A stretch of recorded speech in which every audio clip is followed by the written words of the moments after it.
in recent times for charity. In fact, most notably last year did the St Neots Half Marathon, which raised quite a lot of money for the charity Mind. But never in my wildest dreams could I have done what my next guest did, starting on the 1st of August. Charlotte Lawson decided to raise funds for the Parkinson's charity. So she decided to cycle from St Neots to St Neot in Cornwall. Yes, in Cornwall. It's a long, long way away. And to tell us all about the journey now, there and back, she's on the line right now. Good morning, Charlotte.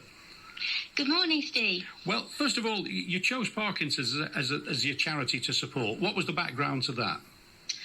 My mum was diagnosed with Parkinson's in 2014, and since then I've been raising money for Parkinson's UK. I've always split the money that I've raised half between her local branch, who've been really supportive of her and my dad and everyone connected with Parkinson's, and then half of the money goes to the central fund for research and understanding more about the disease itself, or the diseases. Okay, so it's a cause that's really close to your heart. So cycling that kind of distance, first of all, are you a keen cyclist? Was this something that you built up to over a long period of time?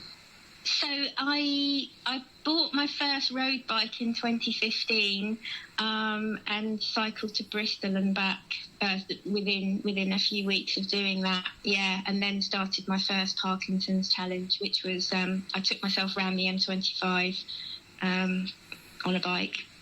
What? So it's not it's I've been doing it for 5 years, and it's got a bit madder each time. Well, it's so impressive, the fact that obviously there was a great little bit of serendipity about this, because you thought, oh, St Neot, there's a place in Cornwall called St Neot, I could cycle there. So just describe to me what happened then on August the 1st, because that's when you actually embarked on this. Yeah, so I'd really like to thank the St Neots Cycle Club, and particularly the midweek group rides, the Snogs, and particularly Norman King, who came with me for the first 100 kilometres. So I set off at about 6 o'clock from Market Square on August the 1st. We cycled down to Chinnor.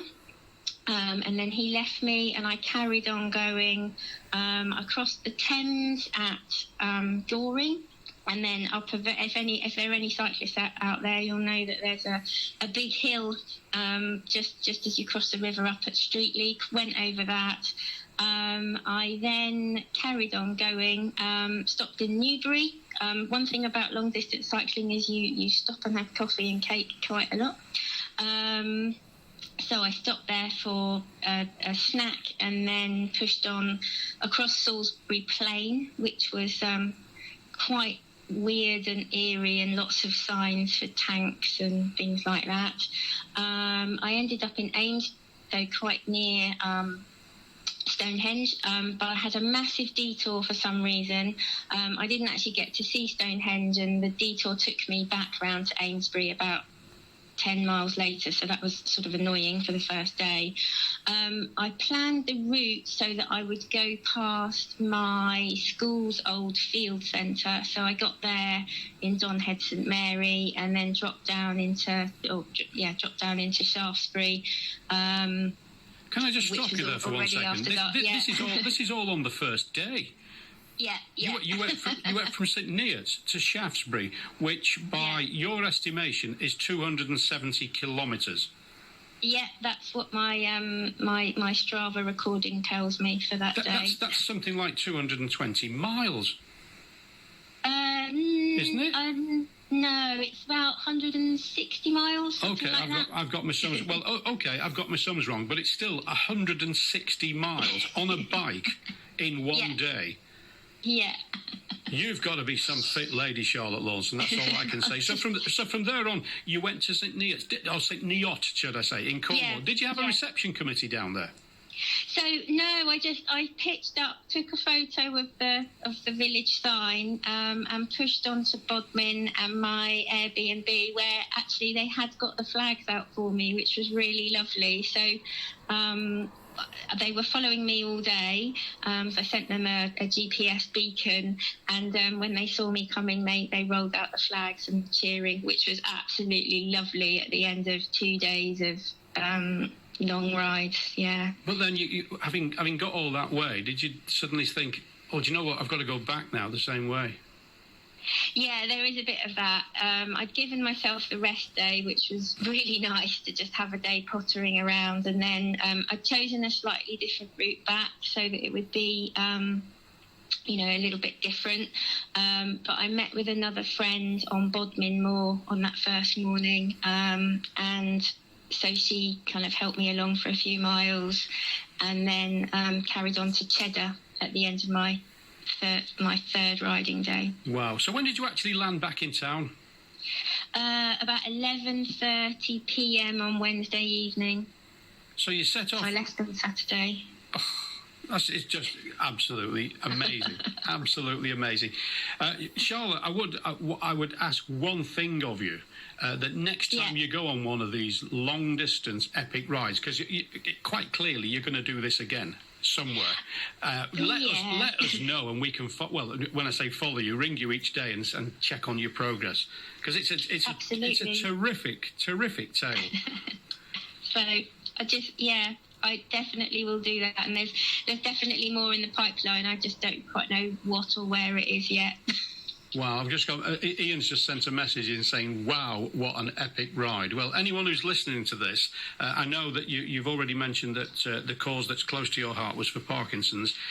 Please send me the details through so that we can advertise on the Black Cat Radio Full English Breakfast Show page and the main Black Cat page as well, where people can go along if they'd like to sponsor you. Because, we've had umpteen people. We've got little Freddie at the moment in Eaton Ford, who's trying to do 150 kilometres just in town to raise money for Parkinson's as well. So you've both got something in common there.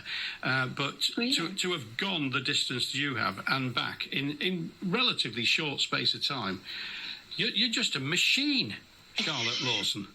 I'm absolutely amazed, and I take my hat off to you. Thanks very much for joining us this morning. I will stay in touch because, when any of the guests come on and they give me their phone number, I always write a little bit of detail in the contacts list so that I remember who they were and what they did.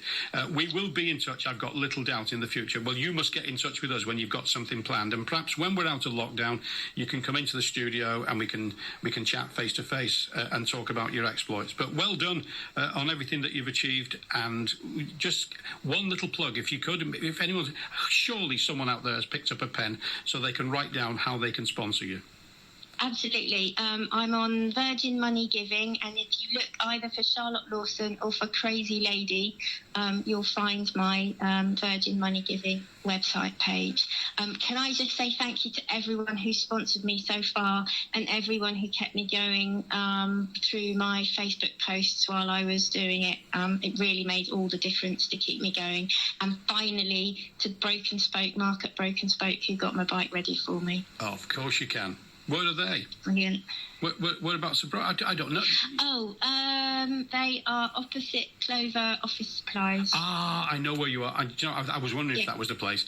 Well done to them for helping you out as well. And listen, the whole population of St Neots and all the Black Cat Radio listeners right now, if you've been as impressed as I was when I heard this story, then I know there's so many calls on our pockets at the moment for different charities and whatever else.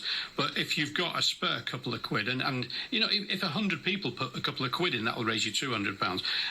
What Charlotte Lawson has done is just, I was astonished when I read the story, but also, Charlotte, very disappointed that we didn't know about it in advance, because we would have followed you all the way. And I'm looking forward, whenever it is that you do your next one.